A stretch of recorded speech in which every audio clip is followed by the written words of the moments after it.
Good afternoon. I'm very glad and thankful to Dr. Inoue and Saitama University for letting me visiting your country and for letting me giving this talk in particular. My talk is about an example of a non-commutative ordered group that is somehow part of my ongoing research, but I would say in a level in which I would say most of mathematics students can understand. So this is very accessible to almost everybody. What will I do in my talk? Well, I will go over the basic definitions and examples of ordered sets, totally ordered sets. I will talk about the groups, and then I will define an ordered group. And finally, that is the main goal of my talk, I will give you an example of a non-commutative ordered group. Well, as many of you already know, what is a partial order defined on a set? Well, it happens that the less than or equal to is a relation to start with. It's a relation defined on a set that satisfies three conditions: the reflexivity, the anti-symmetry, and the transitivity.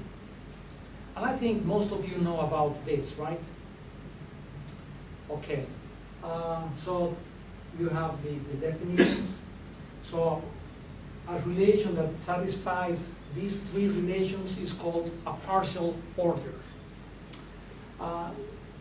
If in addition we include this one, the comparability, that means that if we pick any pair of elements, one will be greater than or equal to the other, then our set will be a totally ordered set.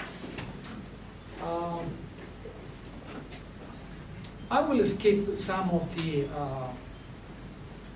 small details. For example, the fact that if we say that an element A is strictly smaller than B, A is smaller than B, that would mean that A is less than or equal to B, and A is not B, right? So I will skip some of these simple details. Let's start talking about the examples. The very basic example that we know from elementary school is the set of integers with the usual order, right? 4 is greater than 1. So we're very used to this set, right, and the order. Then we have something a little bit more sophisticated. If we have a set, and we have the set of subsets of A, this is again a set, and we can order this set by inclusion, right? The inclusion, like A is a subset of B, and so forth. Well, it happens that the power set, we call it power set, the power set of A under inclusion is a partially ordered set. But it's not totally ordered, right? For example, if we have the set A equals x comma y, well, we have here is the empty set, here is the set A, here is the set B, and here on top is the set A comma B, right? But A and B are not comparable. We cannot say that this is a subset of this or this is a subset of this. So this power set of A cannot be a total order, or it is not a total order under inclusion. Okay, we have another example. The set of all continuous functions from the reals to the reals. Well, this set is partially ordered, but not totally ordered. Let me explain you how we can define, or how we can define the order. F is less than or equal to G, and the definition will be f of x less than or equal to g of x for all x in R. So this is, if we define the order this way, it turns out that C of R is a partially ordered set. This cannot be a total order, because if we have two functions, let's say f defined by x squared and g x, well, we can graph the two sets. One will be this one, and the other will be this one, right? This will be g, and this will be f. So which one is greater, this or this? Well, no, right? Because, no, this is no, because here, for example, f at a, f of a is greater than g of a, but here at b, for example, well, it happens that f of a is smaller than g of a, right? So no. So this is just a partially ordered set, right? Okay, so we have, we can construct more examples, and the good thing is that once we have orders on different sets, we can build up new ones based on old ones. For example, if we have two partially ordered sets, we can construct a new one on the Cartesian product. And we can define the less than or equal to as follows. A comma b is less than or equal to x comma y coordinate-wise. So if on every single coordinate the inequality happens, all right? I personally don't like this one because it happens that when these two are totally ordered sets, then this one will not be a totally ordered set, right? For example, if we have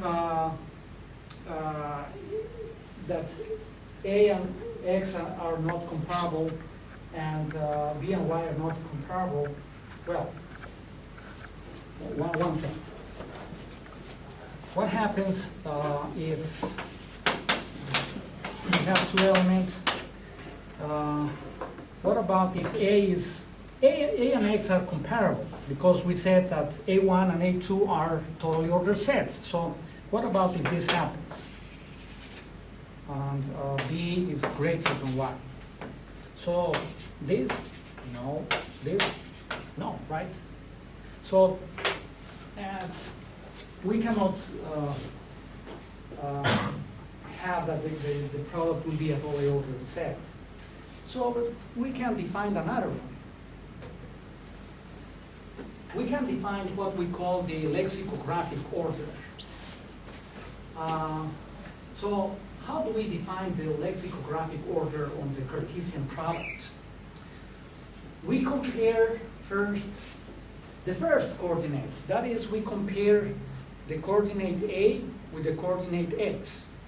If it happens that A is less than X, then A comma B will be less than X comma Y, all right? But what happens if the first coordinates are equal? If they coincide, then we jump to the second coordinates, and we ask ourselves, which one is greater? And that's possible because the two previous sets were totally ordered, right? So if it happens that A equals X and B is less than or equal to Y, then the whole A comma B is less than or equal to X comma Y. That's the way we define the order. And we call it a lexicographic order. Lexicographic because when we have the alphabet A, B, C, D up to X, Y, Z, and we check in the dictionary, we compare the words like ABA or ABA. See which one will be first, right? That's why we call it lexicographic. Okay, to show that this relation is indeed a partial order, we have to prove it. So we have to check one by one the three conditions. So let's start with reflexivity. Is this true? Yeah, it will be true because it satisfies our definition, right? Let me write down the formal definition here so that we will have it handy. So A comma B less than or equal to x1 if and only if, and this is definition. A is less than x, or A is x and B is less than or equal to 1. So that's the definition. So for this one, this is true because A equals A trivially and B is less than or equal to B, right? So that's why A comma B is less than or equal to A comma B. To show the anti-symmetry. So suppose this happens and this happens. So we have to show that, what do we have to show? That they are equal, right? We have to show that they are equal. How can we do that? So we will have two cases. Why we have two cases? Because the definition comes in two flavors, right? It comes with two. A less than or equal to A less than X, or the second line. So let's see case 1. So suppose A is less than X. If A is less than X, well, under the first case, suppose that X is less than A. Why am I supposing this? Because we have two, right? We have oops, this is too sensible. We have two, right? I don't want to touch it. So we have two conditions, right? Two conditions, right? Thanks. So we have two conditions here. This and this one. What does this mean? This means that X is less than A, or Y is less than or equal to B, and X equals A, right? So we have two cases, and for each case we have two subcases. So we're under this condition and these two subcases. You see, if X is less than A, since A is less than X, this is a contradiction. This cannot be, right? So that case is an impossible one. If X is A and Y is less than or equal to B, well, again, A cannot be less than itself. So this is impossible again. So case 2, suppose this happens, and now we have two subcases. Suppose X is less than A. Well, since A equals X, this is again impossible, right? What about the second subcase? Suppose that X is A and Y equals less than or equal to B. Well, first of all, we have that X equals A, trivially, and because of B less than or equal to Y and Y less than or equal to B, we have that Y equals B, right? And what's the meaning of this? Well, the meaning of this is exactly the second condition. So that is, forget about that. So if X is A and Y equals B, then we are saying that these two ordered pairs are the same, right? Okay. Transitivity. Okay, for the transitivity, so we have to show the following. If we assume these two, then we have to show this, right? That's transitivity. Like U less than or equal to V, and V less than or equal to W implies that the first one is smaller than the last one, right? That's transitivity. So, what's the meaning of this?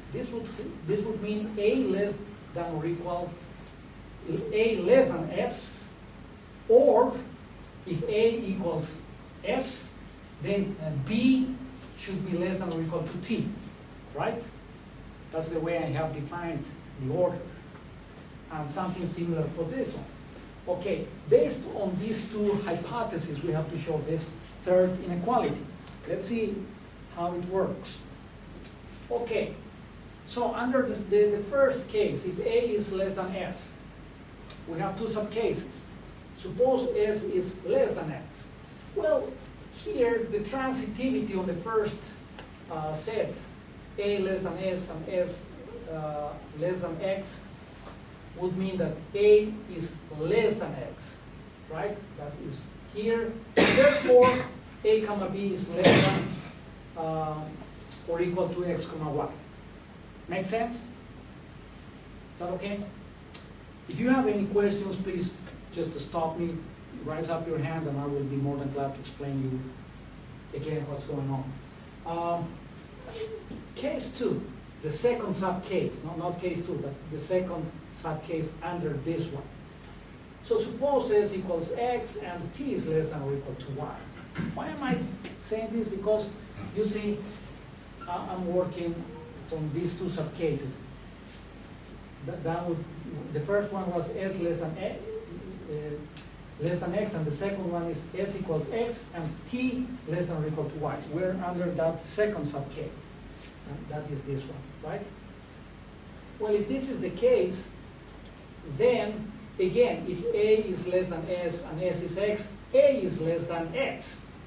That is here, and that automatically implies that A comma B is less than or equal to X comma Y. All right, case 2.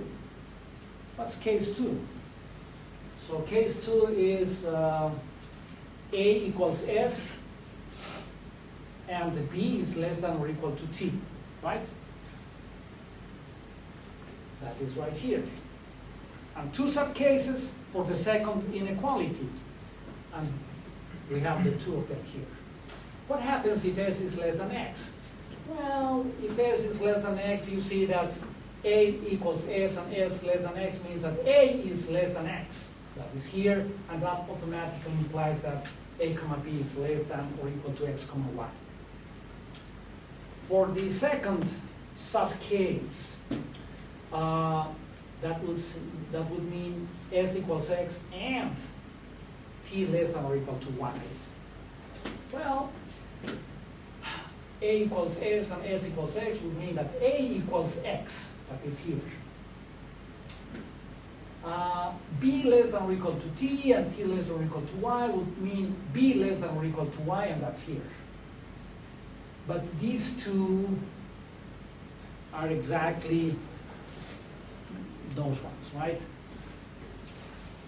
Exactly those ones, and that means that A comma B is less than or equal to X comma Y. And therefore, this is a partially ordered set so far. On top of that, if A1 and A2 are totally ordered sets, I won't do that, but you can do this as an exercise that is I would say, simpler, easier than what I did. You can show that the Cartesian product under the order that we have defined is a totally ordered set. It would be a good exercise to show this, okay? I won't do that. I would like you to do that sometime if you're interested. Okay. Okay, so that was interesting. We have two totally ordered sets. We can form the Cartesian product and define that order, and then we can get another totally ordered set. Okay, that's good. Now let's talk about groups. You know that, can you raise up your hands if you know what is a group? If you already know what's a group? 群を知ってますか？手を挙げて。Okay, that's good. For those who are not familiar with groups, just think about the integers. All the integer numbers, like -2, -1, 0, 1, 2, 3, and so forth. Under addition, like 3 plus 5 is 8, 3 plus -3 is 0, 5 plus 0 is 0, 8 plus 0 is, excuse me, I don't know what I said. 8 plus 0 equals 8, right, for every A. So we can also have that when we are working with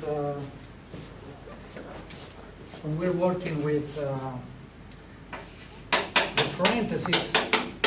This is the same as A plus B plus C, right? And we can just forget about the parentheses and write this way, right? Well, it happens that we call this property, what's the name? Associativity. We call it associativity. Well, it turns out that formally a group is a set with one operation defined on this set, like addition in the integers, that in which three conditions are satisfied. The first one is the associativity. The second one is what we call the existence of identity, like the identity element in the set of integers is the 0, right? That means that if we add any number to 0, we get back to the same number. Like 8 plus 0 equals 8. And we call that the existence of the identity element that is here. I will use the star notation because we want to make this very general. We call it abstract, okay? Not just talking about addition or multiplication or any other operation, just any operation in general that satisfies the associativity, the existence of identity element, and also one more condition, the existence of inverses. In the set of integer numbers under addition, what would be the inverse, the additive inverse in this case of 3?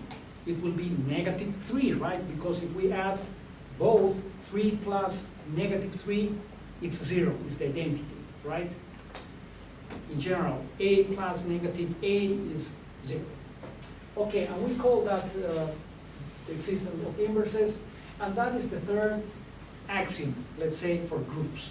So a set G together with this operation satisfying 1, 2, 3 conditions, it's called a group, okay? And this is a very important word, a very important concept in algebra, okay?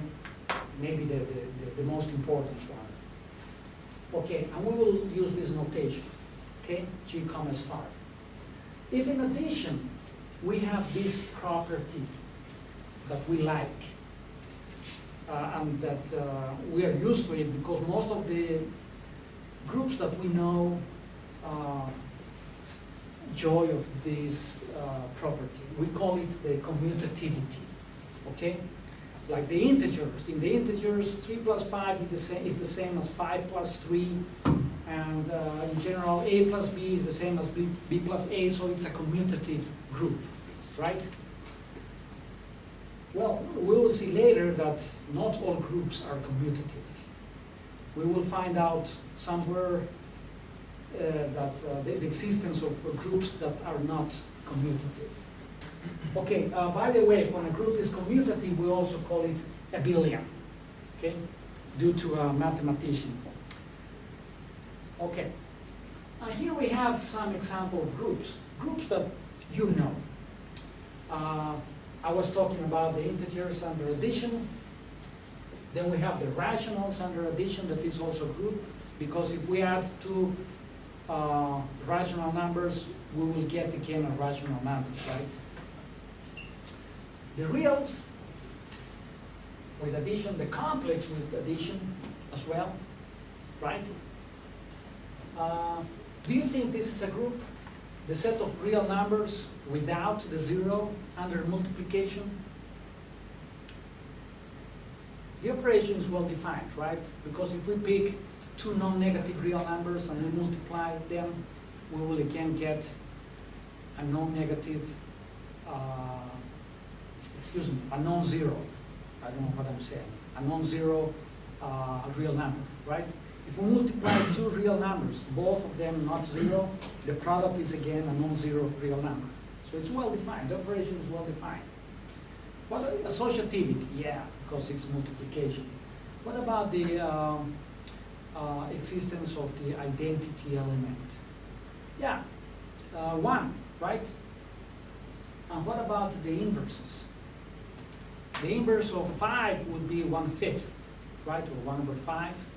And if A is a non-zero real number, 1/A is again a non-zero real number, right? So we are good here. This is indeed a group, right? Okay, we have a more complex group here, C of R. Do you remember C of R? We have defined with the functions f less than or equal to g. If you remember, the set of all continuous functions from the reals to the reals, like x squared, g of x equals x. Well, this is a group as well. This is a group. Under addition, how can we define addition? Well, we can define addition this way. Well, f plus g, what will be f plus g? Well, we have to define this punctually, right? This will be f of x plus g of x. This is the way we define addition. The associativity, yeah, it will work because here you see that these are real numbers, so the associativity will be for free. What would be the identity element? What function would be the identity element? The zero function, right? So this function, the zero, that 0 of x is 0. That would be the identity function. What would be the, if f is a function, what would be the inverse of that function? It would be negative f, right? And negative f of x would be negative f. Well, we should define this way, would be the negative or the opposite of f of x, right? So, yeah, this is indeed a group under addition, and I think it's a commutative group because f plus g would be the same as g plus f. The set of 2 by 2 matrices over R under addition. You know what's a matrix, right? Yeah, I'm sure that all of you know what's a matrix. It is a group under addition. What would be the identity matrix with respect to addition? Would be the 0, 0, 0, 0, right? The inverse of the matrix A, B, C, D would be negative A, negative B, negative C, negative D, right? I'm talking about addition. All right.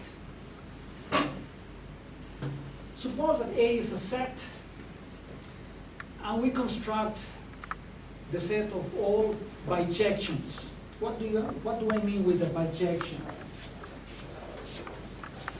You know what's a bijection? A function that is one-to-one and onto, right? This is again a group under the composition. So B of A will be the set of all functions from A to A, such that f is one-to-one and onto, right? And if we compose two functions, both here, then this is again here, right? Because the composition of two bijections is again a bijection, right? So the operation of composition will be well defined, and it's associative, right? This operation, because you know that this happens. Do you agree? This happens. What would be, for example, the identity element? Would be the function 1 with A that satisfies this, right? Do you agree? For all x, you know. So, and if we compose this is again f, right? And the other way around as well. What would be the inverses? Well, the inverse function, right? The function f inverse, such that if we compose with f, we get back to the identity function, right? So this is a group. This is a group. And the question is this true? Is this true? Yes or no? Yeah, there you go. This is in general not true, right? So this is again, well, I would say this is not again. This is our first example of a non-commutative group. So we have groups out there that are not commutative. So let's continue with our example of a non-commutative group. This is a standard notation. Just ignore it. Just let's think about the 2 by 2 matrices over R with determinant 0. Are you familiar with the determinant of a matrix?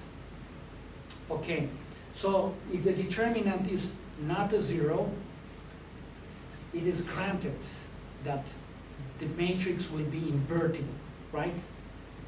Okay, if we take this set of invertible matrices, it turns with the multiplication, with the usual matrix multiplication, it turns out that this is a group, okay? And this is a non-commutative group. And I know, I think you're all also familiar with this group. Okay, I'm very concerned about this one, a much simpler set of matrices. Let's consider the upper triangular matrices with S and T positive numbers, okay? Positive numbers. And A can be any number, okay? Any number. Well, I think this is a group again, okay? This is a group again. If we multiply two matrices of this type, I can assure you that, in fact, I think I should do this because I will be talking about this my central example. If we have two matrices of this type, let's say S1, A0, T1, and S2, B0, T2. The product will be S1, S2, this will be S1B plus AT2, 0, T1, T2. Well, we said that the S's, S1 and S2, are positive, and T1, T2 as well, right? Well, we want this to be positive as well if we want this to be again in T, right? So this is the question, is this in T? Yes. Yes, because since S1 and S2 are positive, the product is positive again, and the same for this one, right? And if we find out the inverse of this element, this is again in T.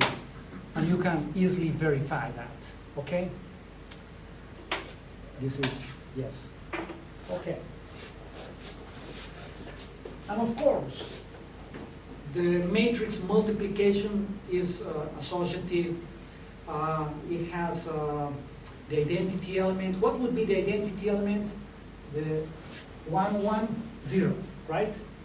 That's the identity element. And what would be the inverse? Well, the inverse that you can do it manually, right? So this is a group, and this is a non-commutative group. And this is of my interest, as you will see later. Okay, let's talk now about partially ordered groups. and I think this is new for most of you. What is a partially ordered group? It's a set G together with one operation, let's call it star, and one relation, less than or equal to, such that three things happen. This must be a group with the operation. This must be a partially ordered set that we have defined, and we have a bunch of examples. And this one, the compatibility.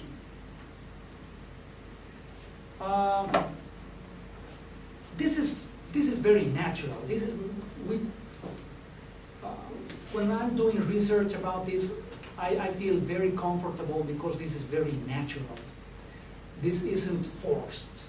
This is not the invention in here or in anybody's mind. This came naturally because most of the structures have order that is compatible with the operation. For example, in Z, if we have A less than or equal to B, and if we add C to both sides, then this is preserved, right? If this is true, then this is true, right? So it's natural to have such structures in mathematics.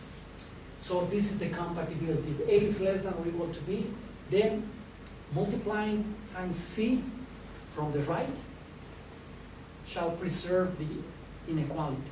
And if we multiply times C from the left, the inequality shall be preserved as well.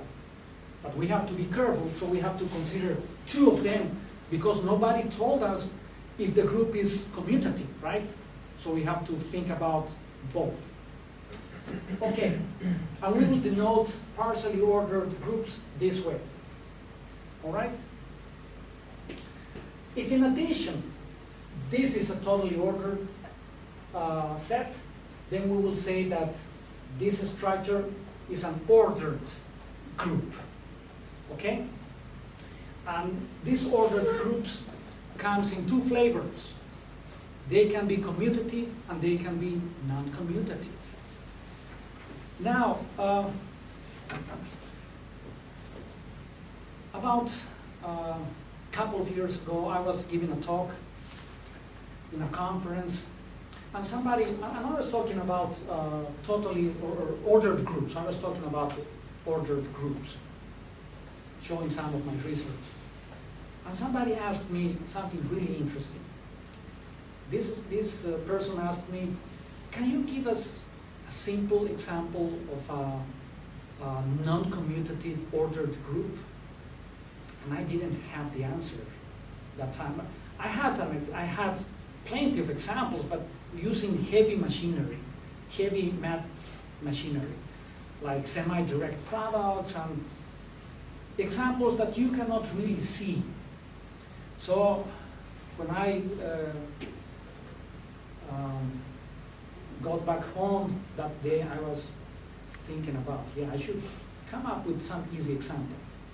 And this is the example that that popped up, but it was not for free. This example came from some other theoretical aspects. Okay, so let's see some examples of commutative ordered groups. So here I forgot to put the less than or equal. Sorry about that. So these four are commutative ordered groups, right? With the usual order that we know. Except this one. This is my mistake. This is not ordered, right? This is my bad. So erase this if you want. This is not good. Not good. Okay, because in the complex we can order them, right? But we can. C is R cross R, right? You can view the complex numbers as the Cartesian product of the reals times the reals, and you can order them lexicographically like we did before. but that order is not compatible with the addition of the complex numbers, and you can verify that. So when you jump to the from the reals to the complex, everything is right except the order. The order is not compatible with the addition, and not with the multiplication as well. So this is not true. This is not an order group. So that was my bad. That was my mistake. Okay. Is this one an ordered group? What do you think? I think it's not, but why? Why do you think this is not an ordered group?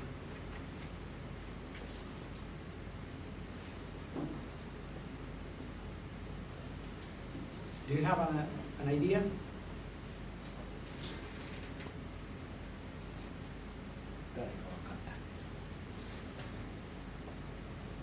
Why it's not an ordered group? Just let me know if you're following what I'm doing here. I think you can realize why this is not an ordered group. The set is I think, totally ordered, but I think the operation of multiplication is not compatible with the order, right? If we have A less than B, two elements, A less than B, and if we multiply this times a negative number, then the inequality reverses, right? And then we don't have that property. And that's why this is not, okay? All right, C of R with, well, I just erased it. C of R with the order that we have defined is compatible with the operation of addition, okay? And that's why C of R with the addition that we have defined and the order that we have defined is a commutative partially ordered group. This is the way we have defined the order. Okay, now it's time to find an example of a non-commutative ordered group. So here we go. We will consider this set. I really love this example because when we are constructing non-commutative groups, like the very first example that we see is the group of matrices, right? Of invertible matrices with multiplication, right? That's like in first year or maybe in last year of high school, the first example of a non-commutative group, the set of matrices, the group of matrices, right? And even easier, we're considering these upper triangular matrices. Okay, I will define an order in this set as follows. So when a matrix of this type is less than or equal to another matrix, well, this is not new either because I'm doing this lexicographically again. I'm comparing these two, then these two, and then these two. As you can see, this will be less than or equal to this if S1 is less than S2. If you fail to do that, what about if they are equal? Then you need the second ones, T1 less than or equal to T2. If that's not true, what happens if S1 is equal to S2 and T1 equals T2? Then you need A is less than or equal to B, all right? And I made a mistake here. I made a mistake. This should be strictly less than, okay? That's my other mistake. So I have to rewrite this again.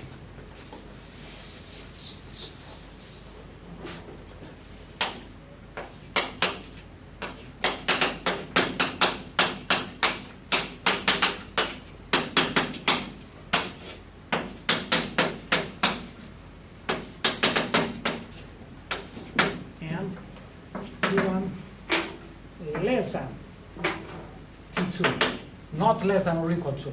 That's my mistake, okay? Or, and T2 and A less than or equal to B. Now here is less than or equal to B. That was my mistake. Okay.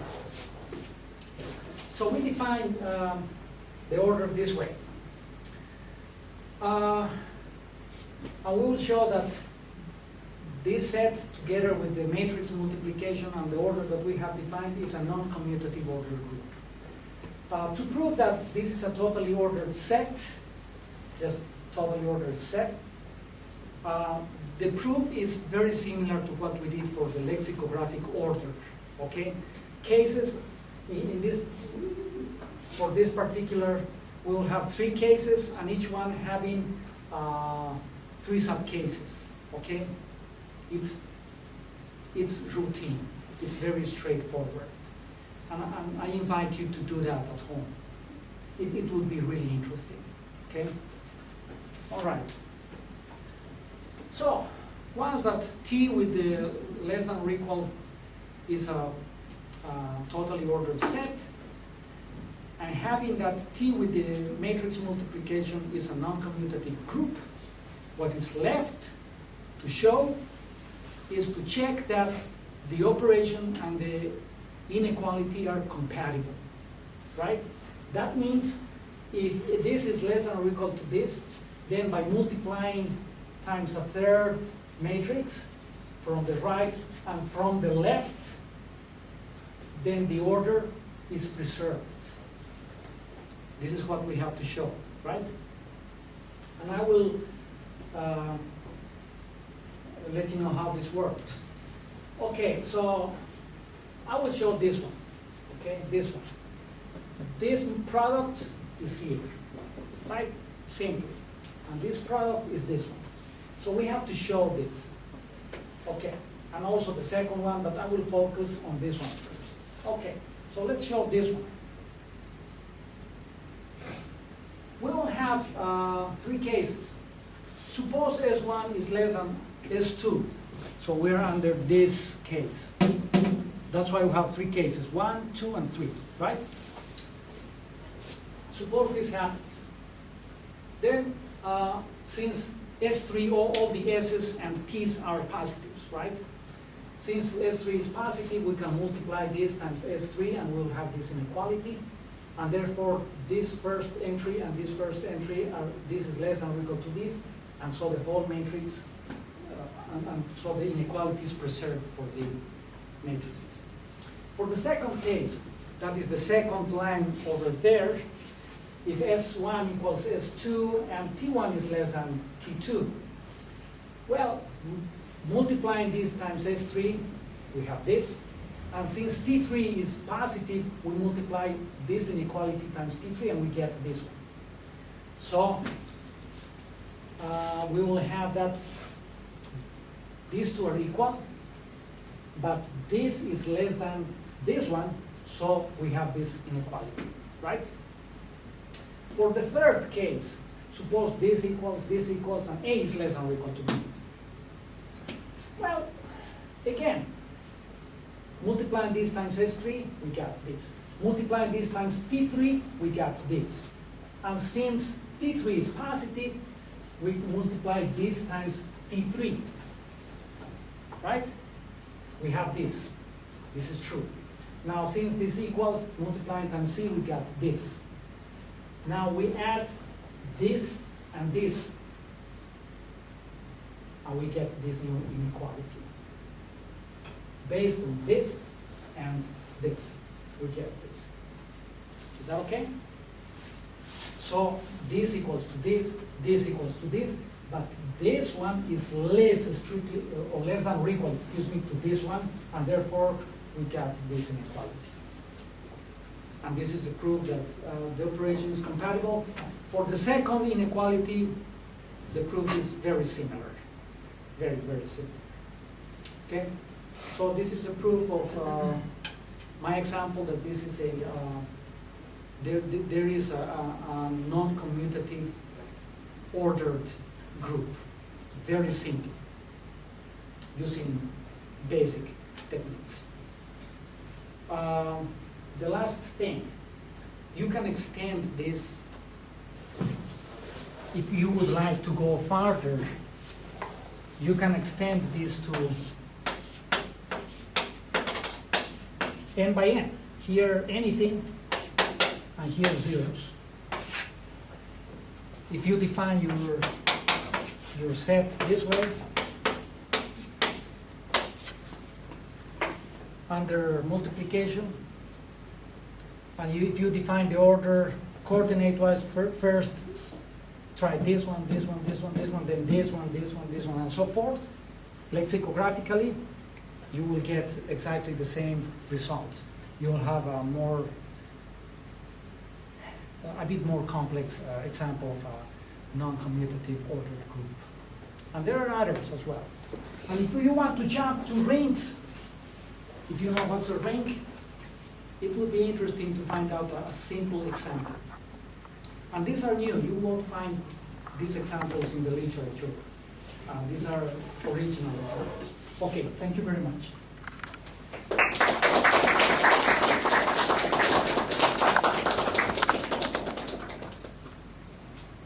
Questions? Remarks? Concerns? How many years ago did you find this example? When did you find this example? I found this example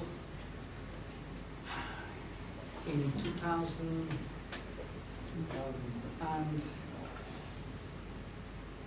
2008. Only 3 years ago. Yes. It's rather surprising such simple example was not known yet. Yeah. Yes. Yes.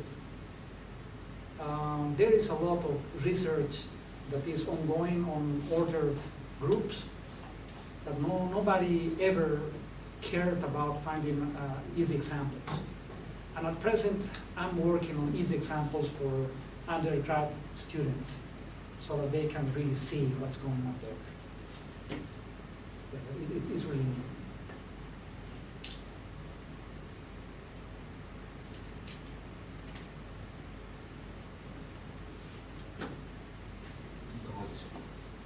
質問。日本語ですね。年の前に分かったのかなっていうのが実は心配で、少なくとも俺は途中から沈没してましたけどね。皆さんは分かっていただけるでしょうか。はい、なんか質問あるそう。関係なくても構わないけど。Since I have 3 more minutes, I would like to say something else. Yes, please. You know what's the Archimedean rank or the Archimedean property of the real numbers? You know it? Okay. So if you have 2 numbers, positive numbers, to make this easy, suppose this number is greater than this one. So this number, this one is greater than this one, okay?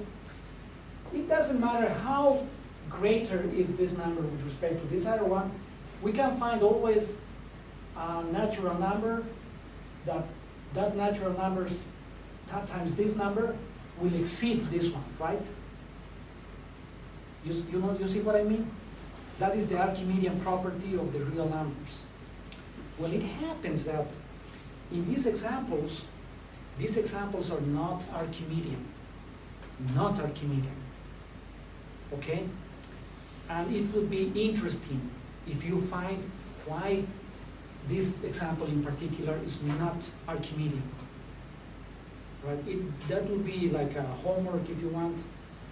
It will be a way of doing research if you determine why, or if you find the answer of why this is not Archimedean. It's simple. It won't take you too long to find out why this is not Archimedean. Okay? And you can start then talking about how many components. Like in this example, I would say, you see S1, T1 are real numbers, A is a real number. This is like having 3 copies of the real numbers. You can set, for example, S1 equals 1 and T1 equals 1. And A, any number, and B, any number. Then you have another type of example, and you can check whether or not it's Archimedean or not. All right? So you can start studying the Archimedean property. And the last thing, divisibility. When an element is divisible, an element is divisible if, in this case, if, for example, you can find the square roots. We can talk about the square root of this matrix. One of these, like 2, -5, 1, 0. This will be some matrix A. How do you find it? You can do it in 5 minutes. It will be that matrix such that A squared would be 2, -5, 0, 1, right? And this can be X, Y, 0, Z, and then you can play with the numbers and find out this. If you put N here, the question is there an A such that A to the N is this? If the answer is yes, it means that this element is a divisible element.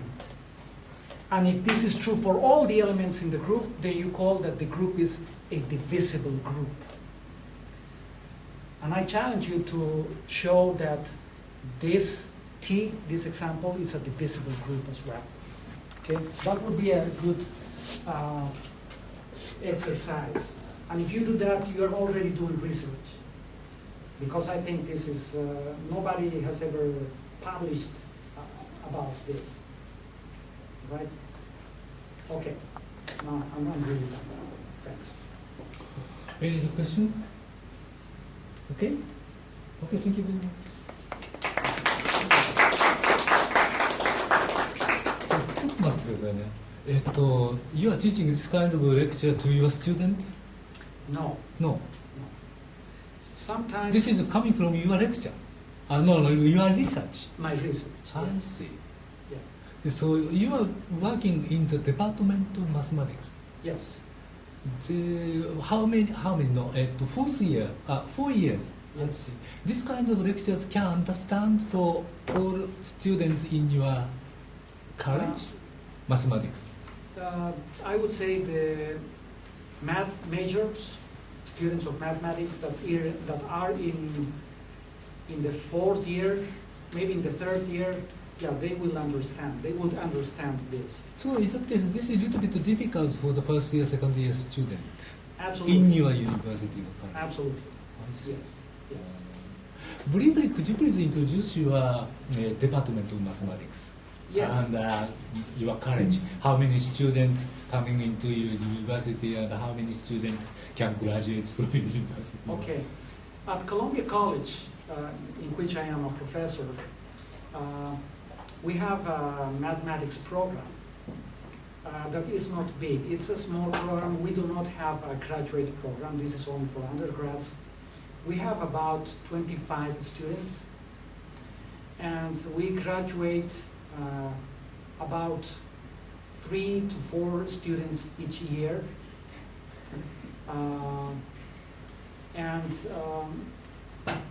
We have 3 categories. One is students that would like to teach in high school. We call it certification mathematics for teachers. The second one is the Bachelor of Arts in Mathematics. I would say this is a mild mathematics major. They don't have to see a lot of mathematics. And these students are planning to go, for example, to the graduate college in statistics or maybe in economy and so forth. And then we have the top one that is the Bachelor of Science in Mathematics. That is the highest. And these students have to take, for example, abstract algebra 1 and 2, They have to take real analysis. They have to take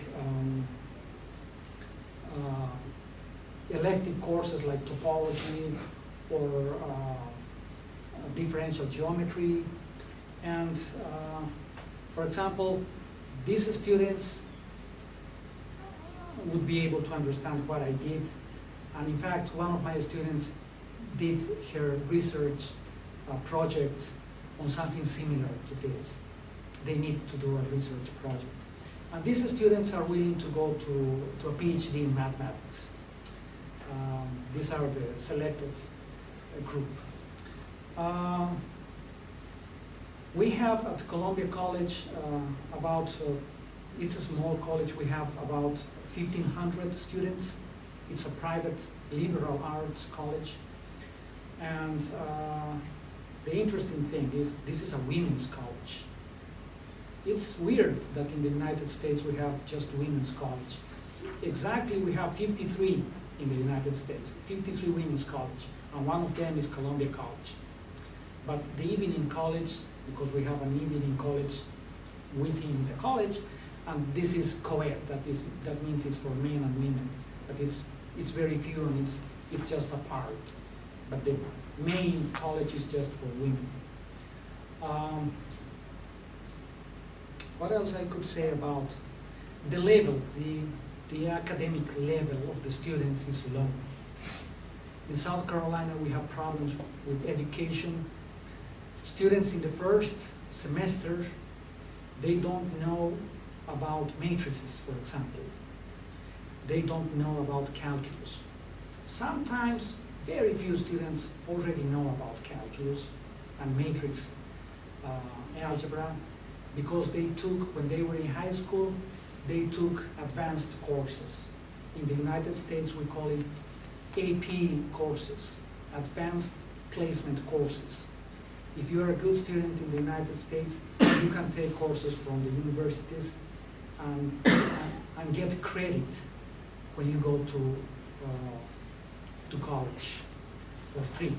It's for free.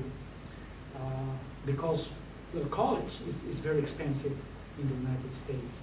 At Columbia College, usually they pay about, with the dorm and the food and the books and everything and the tuition fees, I would say about $20,000 per year. Yes, and it's expensive. And some students that are smart, when they are in high school, they can take the AP calculus, the AP algebra, and they can jump already to the second year college. And they are saving about $20,000 because they did the AP courses in high school. Yeah, but the vast majority of my students are weak in mathematics. So in the first years, we have to do a very good job to help them to get a good math background. OK。Thank you very much. ということで、彼は20日まで滞在してもらうんですけど、今日は簡単な話をしてお願いしたつもりだったんだけど、難しい話をもう一件お願いして、あとは軽い話をお願いするということで、来週再来週まだあと2回ぐらいやってもらおうかなと思ってますので、もしもお時間あったら案内差し上げますので。それと私さっきも言いましたように話聞いてて半分ぐらいのところで沈没したんですけれども、結局英語に関して言うと彼はYou are coming from Bolivia. Yes. そう彼はアメリカの国籍なんだけど出身はラテンの国なんですよ。スペイン語なんですよ。ですから発音がちょっと違いますよね。いわゆるちゃんとアメリカ英語だとかイングリッシュ英語だとかいうふうな人からすると多分発音っていうのは少し崩れてる。逆に言うと我々の発音に近い。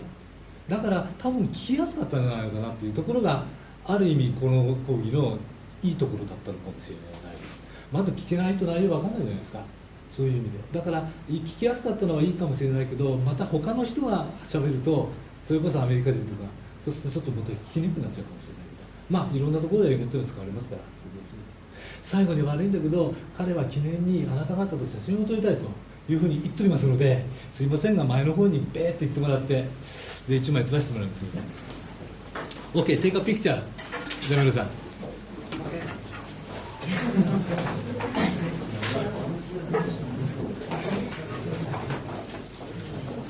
ですよね。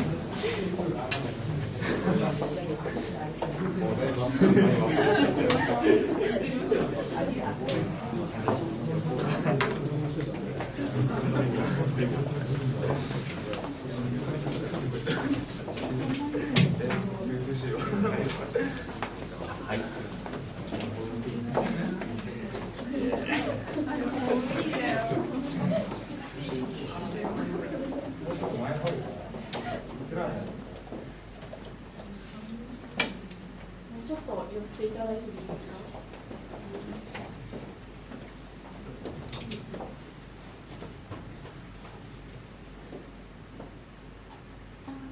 ちょっとすいません。いき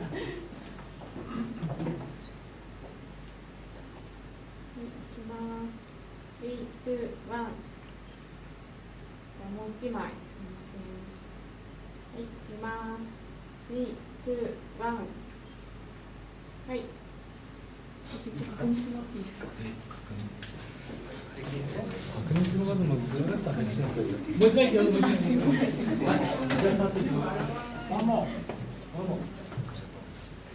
はい、じゃあいきますよ。せーの。はい、どうもすみません。